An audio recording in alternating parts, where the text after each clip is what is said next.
This happened 15 years ago when I was 19. At the time, I worked on cargo vessels, and this was my third trip to sea. The ship was around 30 years old when I was on board, which doesn't sound old, but it's pretty old for a ship. The vessel had been refitted a few times by the time I was on board. I won't say the name of the ship, as I will be naming people by position, so it would potentially lead to people being identified. For anyone who works in a similar job, you will know what it's like being the young, relatively new guy on an all-male team with people who've lived and worked together for months or even years. In essence, you feel like an outsider and have to prove your worth, and also you can expect to have a load of practical jokes played on you. So you can imagine when I joined this ship and the guys are all talking about a ghost on board. I was like, yeah, whatever. They asked me if I believed in ghosts, and I said no, which was actually a lie, as I had experienced things before, which I posted about previously. Anyway, they just said something like, "You will soon," and I just laughed it off. I think I'd been on board for about a week when I first heard a loud knock at the cabin door. I had my own cabin, but it was a small one in the middle of the accommodation with no porthole. I opened the door and there was no one there. I definitely thought I was getting pranked. This started happening regularly, and it would be at all sorts of times, often waking me while I was sleeping with 3 loud knocks. Every time I tried to jump up and open the door as quickly as possible to catch the person, but I never saw anyone or even heard them running away. Now my cabin was roughly in the middle of a corridor, I'd say around 20 meters long, so you'd have to run 10 meters to get around a corner. A few times I felt like I'd opened the door quick enough that I should have seen them. This got me thinking maybe it was someone in a neighboring cabin. I asked who was in the cabins next to mine. There was an old guy in one cabin who was in his 60s, and I had never seen him move fast enough. The others were empty. This is quite common on older ships, as they used to get built to house more crew, but ships sail with less and less crew these days. The knocking continued until one day I was at my wardrobe hanging my shirt up literally next to the cabin door when it knocked. I opened it so fast I should have been face to face with them. The corridor was empty. That's when I realized there was something else going on. After that, I started taking more notice of what other people were saying, and I also started paying attention to the oppressive feeling on board. I had been on 2 ships previously, and I sailed on 4 more after this one, and none had an atmosphere like that. Things got worse after that. One of my jobs at night would be making rounds of the ship to check the cargo is secure and there are no problems. You take a radio with you so you can radio the bridge if you need to. The radio would sometimes loudly blast static for no reason, and if I radio the officer on the bridge to ask if they said something, they would come back clear and say, "Nope," and there was no static for them. This happened with multiple radios, so it wasn't a dud. One day on my rounds, I was in the laundry at 2 a.m. making checks, and an alarm sounded. I spun around to see the watertight door closing behind me. I radioed the bridge and asked if they are closing it, which would be unusual as they only get operated in tests and emergencies. The second mate said no, and on his console it's showing open. The door closed all the way, and the second mate radios to tell me to try to manually override, as he can't do it from the bridge as it still says open. I used the lever to override and open the door. I radioed to tell the mate, and he says he'll get it looked at by the engineers. I carry on with my rounds, and as I approach the next door, the alarm sounds and it starts closing. I radio the mate, and he says he's not doing anything and I'll have to override again. This time I get it open, and as soon as it's fully open, it starts to close again. I look around, and the other door is also now closing. At this point, I'm getting shut into the laundry. I get a feeling of impending doom. That's when the lights begin to flicker and static blasts over the radio. I jump through the closing door. Really bad idea because they can crush you, and got out of there. Now, theoretically, that could be a coincidence of failing systems or someone playing tricks. The doors can be controlled from the bridge, but it's just not something someone would do as a prank since it could hurt you severely. Also, when the door started closing, no one would have known I was there. It was just me and the mate and an engineer awake at that time, and there were no cameras. They did a full watertight door test the next day and found no faults. I should mention that watertight doors are each controlled by an independent system, so if one fails, they don't all fail, meaning two doors experiencing faults together would be unlikely to say the least. After that, I never went into the laundry alone again. One night, I did my late-night rounds as usual and reported back up to the bridge when I finished. When I got there, the second mate was white as a sheet and shaking. He was holding a cup of tea that was sloshing about from how much his hand was shaking. I asked if he was okay, and he could barely speak. Finally, he managed to tell me that he was sat in front of the radar screen 5 minutes earlier when he heard me come back to the bridge. He asked if everything was okay, and I didn't respond. He looked over his shoulder back at me, but instead it was an old guy, pale and wide-eyed, staring down at him from just an arm length away. He literally fell off his chair, and the old guy disappeared in front of his eyes. He said the worst thing was the expression of malice on the face of the old guy. The second mate was weeping as he told me this, and he was a pretty tough guy. The worst experience was in my cabin. I had been on board maybe 3 months by this point and had kind of accepted I was stuck on this messed up ship. I guess some of the fear had gone as you get used to being on edge. I ignored my door knocking by this point. It might have even stopped happening, I don't recall. I get into bed one night, read for a bit, and turn the light off. As soon as I turn the light off, I think I see a figure stood over the bed, but it's pretty much pitch black, so I can't make out any detail, and after initially jumping, I reprimand myself for being silly and assume it's just my eyes adjusting. Then the figure sits down on the bed, squashing my legs and turning its head towards me. I can literally hear you screaming sleep paralysis at me right now, but I have experienced sleep paralysis and can tell you it wasn't that. I could move my arms and upper body just fine and could move my feet, but my lower legs were trapped by the weight of something. I was frantically pulling the duvet to try and dislodge the thing and get my legs out, but it was impossible. I tried to reach for the light switch, but it was a couple of inches out of reach. I started full-on swinging at the space where it should be sat, but my hands didn't hit anything. I started screaming at it, over and over, and eventually the figure stood up, and I could move my legs. I hit the light, and there was nothing there. I couldn't sleep without copious amounts of alcohol and a nightlight after that, even for a bit after I left the ship, which, as you can imagine, was awesome for picking up girls in my early 20s. Hey, want to come around and stay over? Excuse me while I lose my mind and drink and turn my nightlight on. Multiple other things happened after this, but this post is already pretty long, so I'll skip ahead to the last big thing with multiple witnesses. So when I'd been in that ship about 5 months, me and the night watch were in the crew bar after our watch finished probably at 4 a.m. I was about to begin my routine of drinking. I'd pass out, not a care if a ghost sat on me or whatever. We were talking about some weird stuff that we had seen on board. It was me and the second mate, the second engineer, and a grease monkey, an engineer lackey. As we were talking, one of the guys looks across the bar and says, "What?" His mouth is open like an O. We all look where he's looking, and a Henry Hoover is floating about 2 foot off the floor with its stupid smiley face looking at us. The second mate says, "Screw off," in like an incredulous manner, and the Hoover gets thrown a few feet off to the left instead of just getting dropped. Now that was by far the most terrifying experience that we had as a group.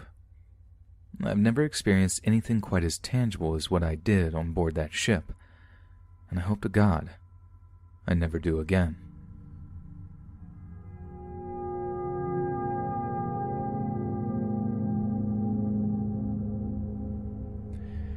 From 1993 to 1998, every summer I attended a Christian youth camp for girls. Camp lasted 4 days, 3 nights. There were about 200 girls at the camp, and it was about 1.5 to 2 hour drive away from our homes.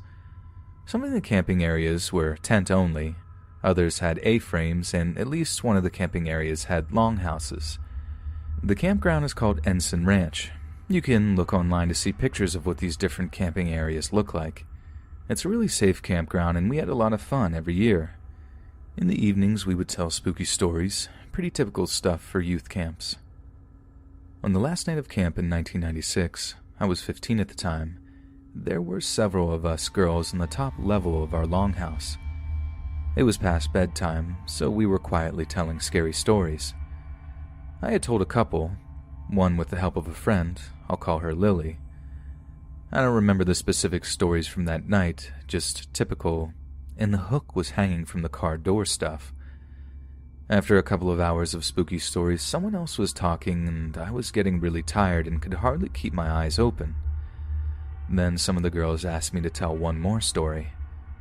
So I start telling a story, making it up as I go, just typical, on a dark night, in the woods not far from here type of beginning. Next thing I know, I wake up, lying flat on my back. As I'm waking, I realize I'm still talking, but once I become aware of my own talking, I couldn't remember what I was saying or trying to say. I was fully awake then. I finished by lamely saying something like, "They all died, the end." I looked around me at the girls, who were all staring wide-eyed at me. A couple of the girls were quietly crying, mouths open in horror with tears streaming down their faces. My friend Lily whispered, "That was the creepiest thing I've ever heard." The girls that weren't crying nodded in agreement. I said I was tired and we should all go to bed. As all of the other girls moved away to their sleeping bags, I asked Lily and another girl, I'll call her Sarah, what I had said. I admitted to them that I had fallen asleep and couldn't remember anything. Lily and Sarah exchanged glances, and Lily paused before saying, "That just makes it worse." Sarah nodded in agreement and said she didn't want to retell it because it was that creepy. Now, at this point, if it had been just Lily and one or two of the other girls that were in that group, I would have thought they had realized I was asleep and were just messing with me. But Sarah was, and still is, a very serious person who doesn't have much of a sense of humor, doesn't like pranks, even innocent ones, and was almost honest to a fault. So, I went to sleep feeling unnerved but exhausted. A few hours later, I was being shaken awoke by one of the adult camp leaders. She told me to gather my things and follow her. I sleepily and awkwardly carried my stuff down the ladder, then followed her outside. 2 other camp leaders were standing next to a tent. They told me to put my items inside and then come talk to them. Inside the tent were 2 of the younger girls, 12 or 13, that had been listening to the scary stories and who had been crying when I woke up. They wouldn't look at me, just laid there sobbing. When I went back outside to talk to the leaders, they said Lily had showed up at their tent with the 2 sobbing girls. The girls were crying and kept saying they wanted their parents to come get them. Lily explained about the scary stories and about mine being the one that made them cry. The leaders asked them what I had said.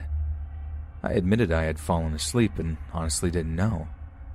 The leaders said Lily refused to tell them what I said, and the 2 girls just sobbed harder the more they tried to talk to them. They explained to the girls that they weren't going to call and wake their parents at 3 a.m. and have them drive over an hour just because of spooky stories. Plus, we were all going home the next day. As punishment for scaring the girls, the leaders made me sleep in the tent with them while the leaders went to sleep in the longhouse. The girls cried for a bit, and then we all fell asleep. They were both gone from the tent when I awoke in the morning. To this day, I have no idea what creepy story I told. No one that was there has ever been willing to tell me any of the details. Several years afterward, Lily told me that she would randomly have nightmares because of it. The only details I ever had answered were, my voice sounded the same as usual.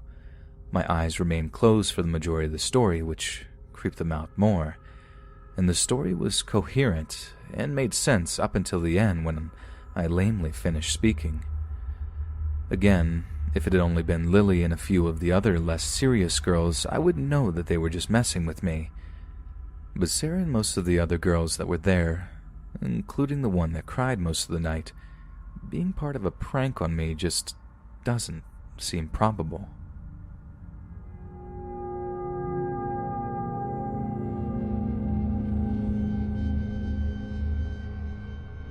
My husband, our son, and I moved into this townhouse around February of this year. It's 3 stories, not counting the basement. The second floor has the master bedroom and then a very small office space type room. In the small room, there is a set of stairs that led up to a third loft type bedroom on the 3rd floor. We ended up splitting my son's room between the small bedroom and the 3rd floor, so the 3rd floor is more of a playroom while his closet, dresser, etc. is in the small room. He has had horrible night terrors since he was about 6 months old. He just turned 3, so he still sleeps with us most nights. His bed wouldn't fit in the small room, so it's on the 3rd floor. None of us like this house. It's an okay property, but it just feels unwelcoming. I don't know how else to describe it, but we just don't like the house. It doesn't have an open floor plan and just feels closed off and cold. My husband works away during the week and is usually only home on weekends, so it's just me here alone with our son and our dog, our only pet aside from Fish. We've had him for 7 years and he's very well behaved. I get really uneasy here at night during the week and make my dog and son stick pretty close.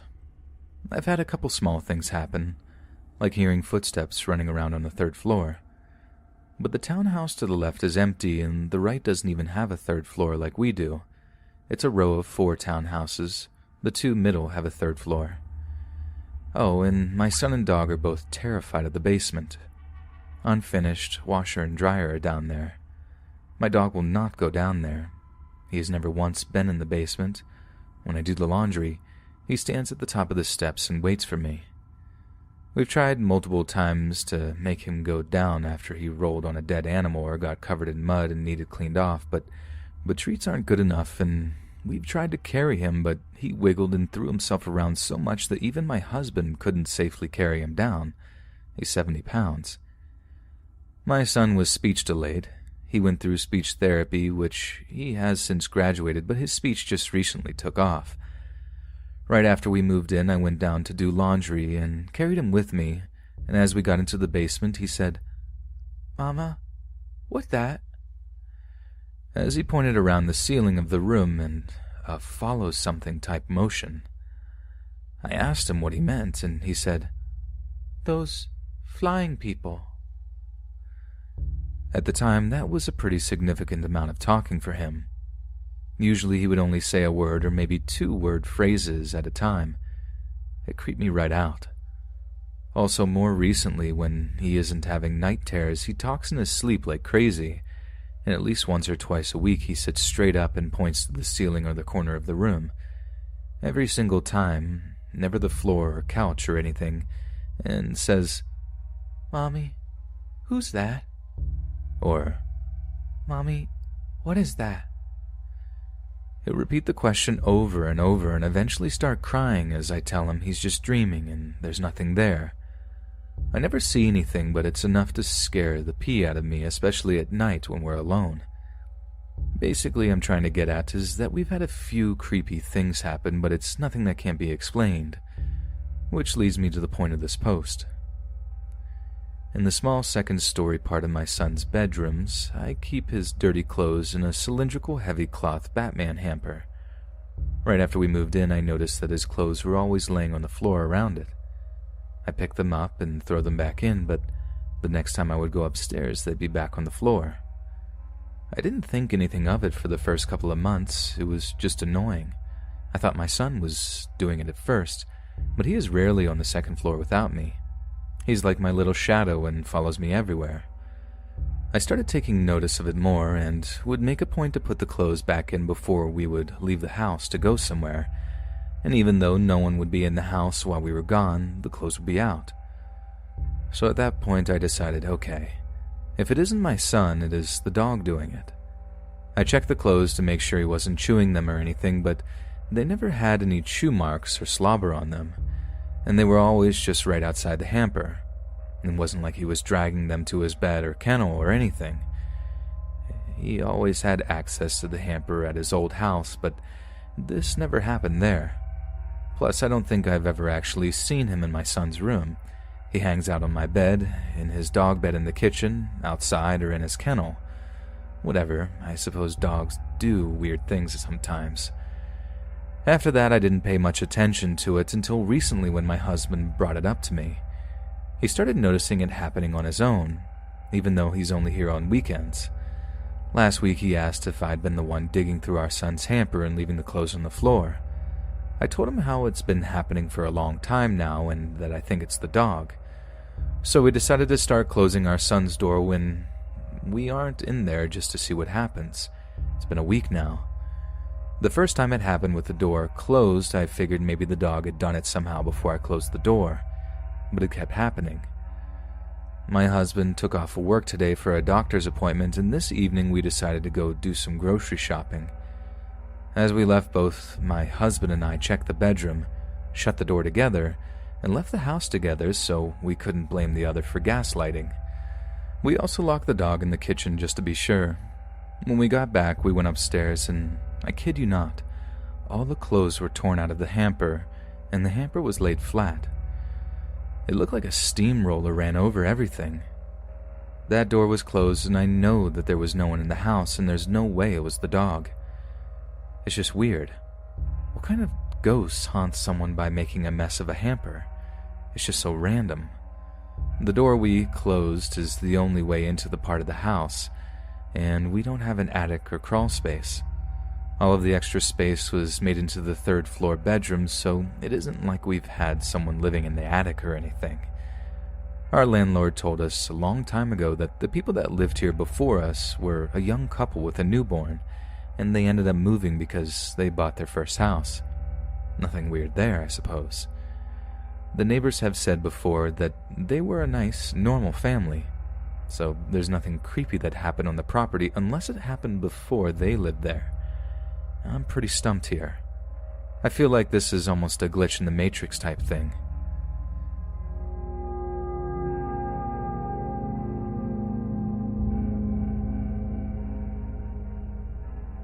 While I was growing up, I decided to get a job at my local grocery store. It wasn't too hard to get the job since my mom was friends with the owner. On the first day of my new job, my boss mentioned that the store was haunted. She had told me that there was a ghost that they called Henry. Apparently, when she first started seeing Henry, he was a tall man in a brown trench coat. She would see him every so often walk past the back of the store. People would even come up and ask her where the man in the brown coat went. My boss also said over time, Henry has just become a black shadow that runs past the back of the store. At first, I just thought my boss was trying to scare me, since I was young, but after a few weeks or so of working there, I started to see and hear things. The first time I heard something, I was all alone, as my boss frequently left me alone in the store, and I knew that there was no one in the store besides myself. I was sitting behind the checkout and I hear a freezer door close and footsteps. This happened frequently, probably almost every day or so. I never did witness it happen, so I never did rule out that it could be a noise from the freezers, but it just distinctly sounded like footsteps.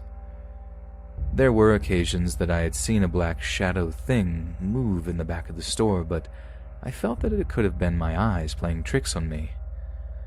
Another weird thing that happened was that our bread would sometimes be on the floor when we came to work, and this may seem normal to someone else, but there were 2-inch metal grates in front of our bread, so none can just fall off. These aren't very crazy experiences, but they only happen in the right half of the store. I asked my grandpa about it, and he said that it was once 2 stores with a wall between them, so it made sense. The side with activity was also a grocery store. A while after working there, my boss built a new store pretty close to the old one and gutted out the old store, using almost everything taken out of the old store. I had to go back to the old store numerous times before it was demolished, and I always experienced footsteps and loud bangs when grabbing boxes my boss requested. After finally settling in the new store, it was almost like we never left the old one. I would still experience freezer doors opening and footsteps after hearing them close. Most of the time this was right before closing, and I would wait for someone to come check out, only to have to search the whole store before I could close to make sure no one was still there. I also had many times where I would hear something fall, and I would go check and there would be a loaf of bread across the aisle, just like at the old store. The only difference is that in the old store the aisles were around 3 feet wide, but in the new store they were 6 feet wide, so I knew that wasn't something normal.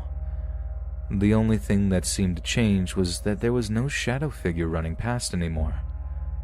I have asked newer owners over the years, and they still experience some weird things, especially the bread falling off the shelf, which is just odd, and someone must just hate bread.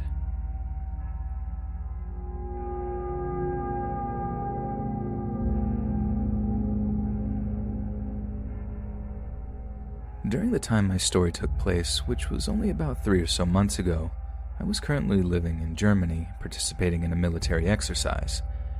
Being an American, this was my first time in Europe and also my first time in Germany. I love being there, as I have a huge fascination with war history, especially World War II. This is important as I believe it may have something to do with my unexplainable occurrence. We had headed out to do some training deep in the German countryside, far from any real civilization, other than the other military units out there training with us.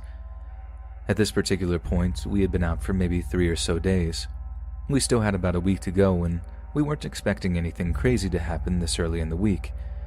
That's when we suddenly got attacked by the people who pretended to be the enemy.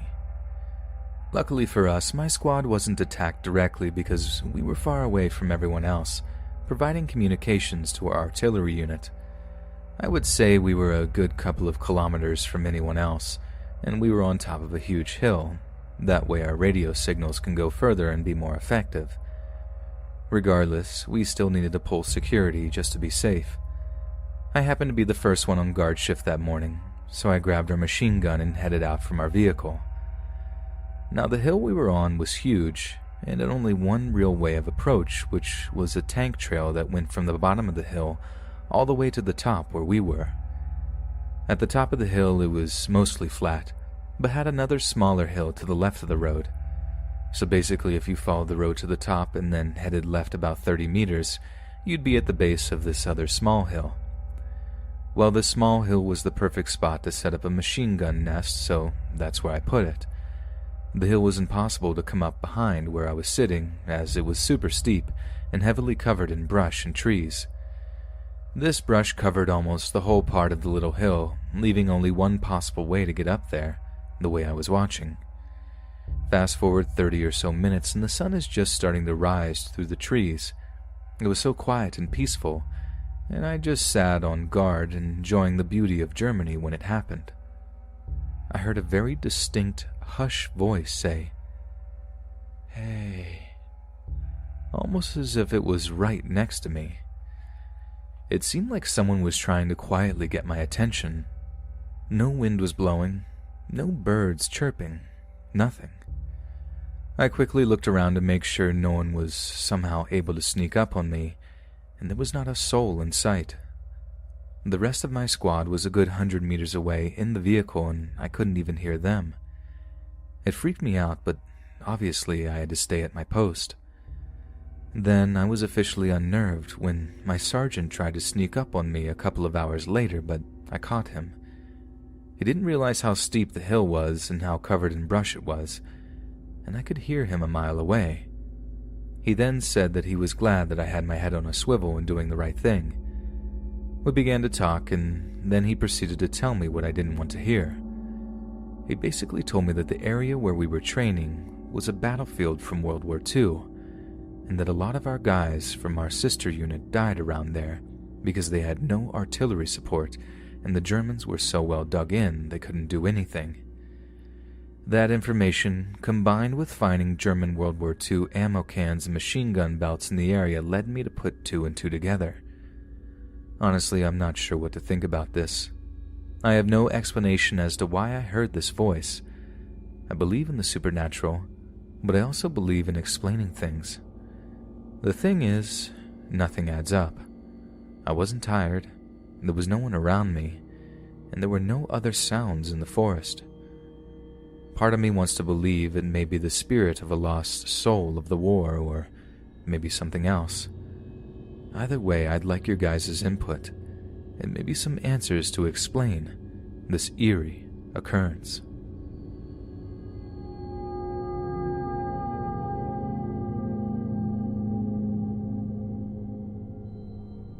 I'm the assistant manager at Jo-Ann Fabrics, so I work there plenty of hours during the week and spend a lot of time in the store. Sometime last year, or just barely the year before, there was a girl working with us. I'll call her G. G was always super friendly and never really seemed bothered by much.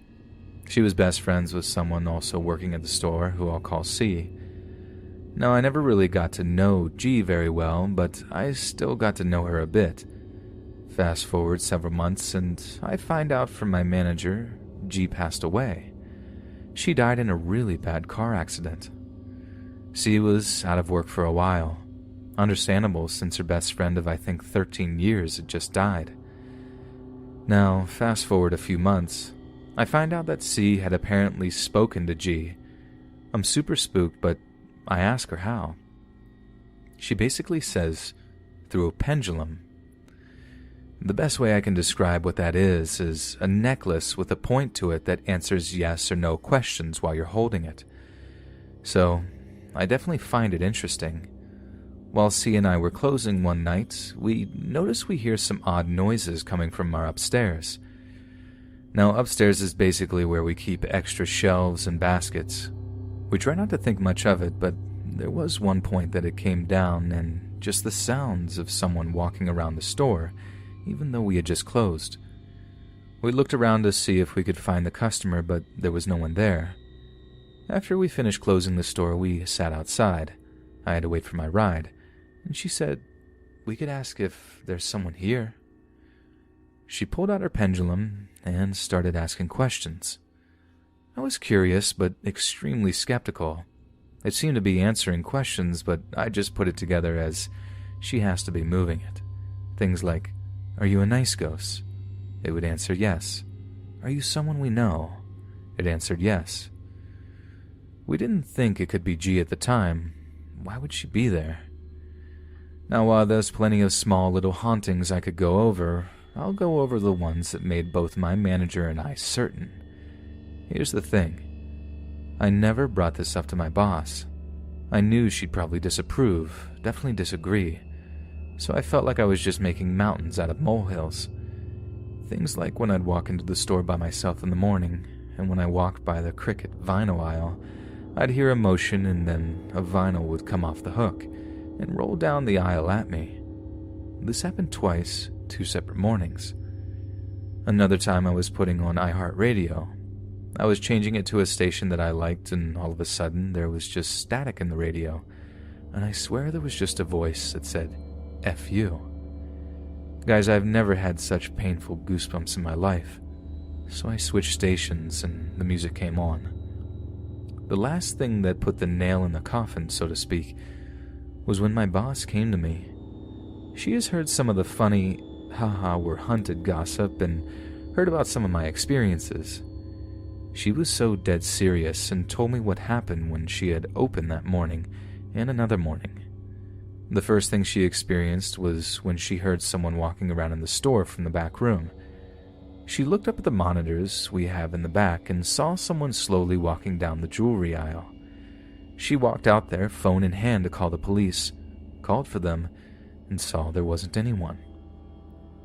She went to the back room, looked at the monitors again, and they were still there, just standing now near jewelry. She went and turned on the lights, and it was gone. She described it as just the head and maybe shoulders of an almost gray shadow. The second experience she described was again only in the morning. We have 2 bathrooms that are right next to the back room door. They're one-person bathrooms, so they have those heavy doors that just make a big clank noise when shut. Only one of the bathrooms has a fan that starts when opened. Well, She was counting the drawers when she heard the clank of the door shut near the back room. She goes out to check and can see the light under the door and the fan going in the bathroom.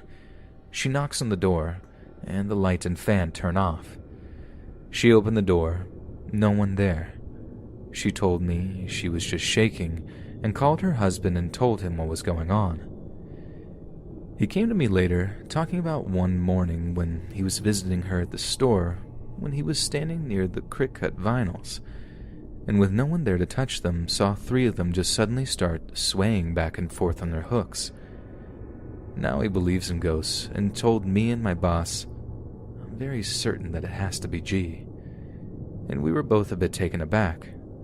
Why would she haunt the Joanne she worked part-time for? But he told my boss, just say hello to her in the morning next time. Let her know that you see she's here. She'll slow down on all of this. Guys, my boss told me this the next morning. She just walked in, said hello G, and nothing spooky happened. For me, or for her, or anyone else that I know of, I'll try to keep this up to date to let you know if either me or my boss or anyone else experiences anything else. I've experienced some spooky haunting stuff before, but this one is just so odd to me in a retail store. I just can't figure out why she'd haunt a Joanne's. I thought it was because of C, her best friend, but she's quit now and is working somewhere else. There were speculations that she might have been stealing from registers, but there wasn't really evidence to back up all the claims. Even so, she wouldn't haunt a Joanne's for that, would she?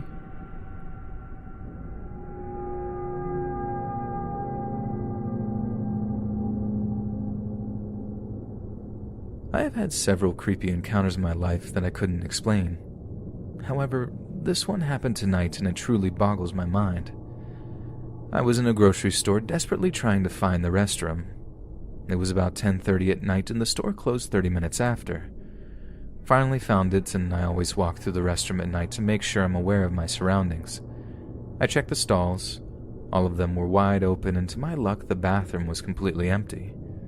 Or so I thought. I sit down in my stall, closest to the sinks and door, and start doing my thing when, all of a sudden, from a stall next to me to my right, I hear a woman say, "Excuse me, do you have the time?" Her voice was very calm and almost sad. Keep in mind there was no one in the restroom when I checked it, and it was dead silent in there, no pun intended. I ignored it and continued peeing. Then, as I was finishing, I heard tapping on the stall wall and again heard the voice say, "Excuse me." I was just trying to use the bathroom and then leave, but after hearing her twice, I couldn't ignore that it happened. I did end up ignoring it and pretended like I had headphones in and rushed to pull my pants up and get out of there. Keep in mind it was late at night and there were hardly any people in the store, so to hear someone next to you at night when you checked every stall, which were all empty, was the scariest thing to say the least. I thought it could have been a sketchy situation as well. As I leave my stall, I hear her voice once again say, "Do you have the time?" I decided to answer her and told her that it was 10:30. She replied by saying, "Thank you." She sounded so sad and her voice was very monotone. I still didn't understand how someone could have entered the bathroom without me noticing or hearing, considering how silent it was in there, and I was alone when I entered. Yet somehow there was a woman right next to me in the empty stall without making a single noise prior to talking to me. Just because I was so confused, I peeked down a little bit to see if I could see her feet, but nope. No feet and nothing slightly above that either. The bathroom stall was also slightly ajar and wasn't latch closed. Other than her question for the time, I heard absolutely nothing. Dead silence.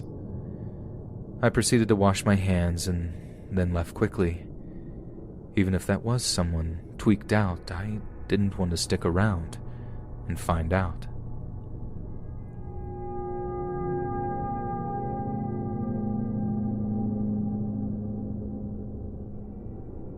Two weeks ago, my husband and I adopted a cat named Morty. He's a year-old DSH tabby, and we love him. We also have a 12-year-old pupper named Milo. The transition has been interesting, slightly challenging, but worth it. We've learned a lot, and he's a great kitty overall. When we go to bed at night, we keep both animals in the room and shut the door because we don't want them roaming the house at night. Morty's litter box is also in our bathroom, attached to our bedroom, so it works out well. My husband wakes up during the week around 6 a.m. to get ready for work. Usually Morty sleeps through the night, but he gets hyper when my husband gets up because, well, people are moving around and he's excited. Sometimes he will wake us up around 4 a.m. though. He does a couple of things that wakes us up from time to time. One, he messes with our curtains in our room. He really likes them for some reason, and he'll hide behind them and claw at them. Two, he likes to go under our bed and get close to where our heads are sleeping near the headboard and scratch and claw up at the mattress. This one is most annoying because we can actually feel him clawing at the mattress. We don't feel his claws in our head or anything because our headboard and thickness of the mattress saves us, but we do feel it. Usually we will call his name loudly in a "you're in trouble" tone, or my husband will make a loud noise by hitting the rail of our bed frame. This does not hurt our cat, as he is just hitting the frame. It is more just a scare tactic to hopefully scare Morty away from under the bed. It usually works, and Morty will go back to his little tree that he sleeps in eventually. Now, we are always very diligent in making sure both animals are in the room with us before we close the door for the night. Our dog sleeps on the bed with us, so it's easy to know he's there, but we always put eyes on Morty to make sure he's in the room as well. We close the door and then go to sleep. Last night, around 6 a.m., Morty was being naughty. We heard him meowing a bit. Not abnormal. He will meow a few times in the middle of the night, which is fine. He was messing with the curtains, and we felt and heard him clawing at our mattress. We try the name-calling and hitting the rail. He stops, but he continues to meow and walk around. My husband gets up to get him so that he can put Morty in his cat tree that he sleeps in.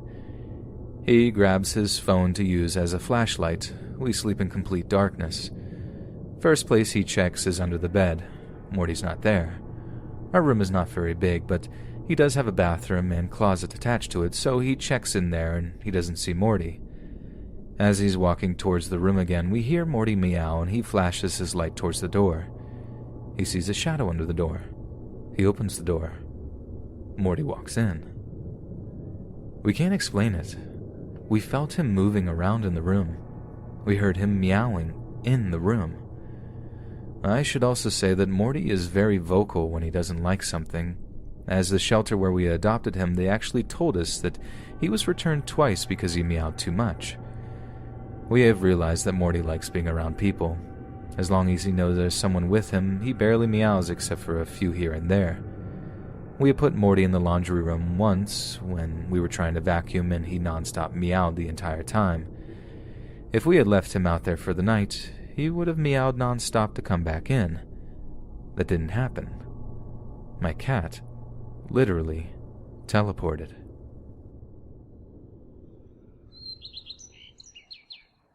Hey friends, thanks for listening.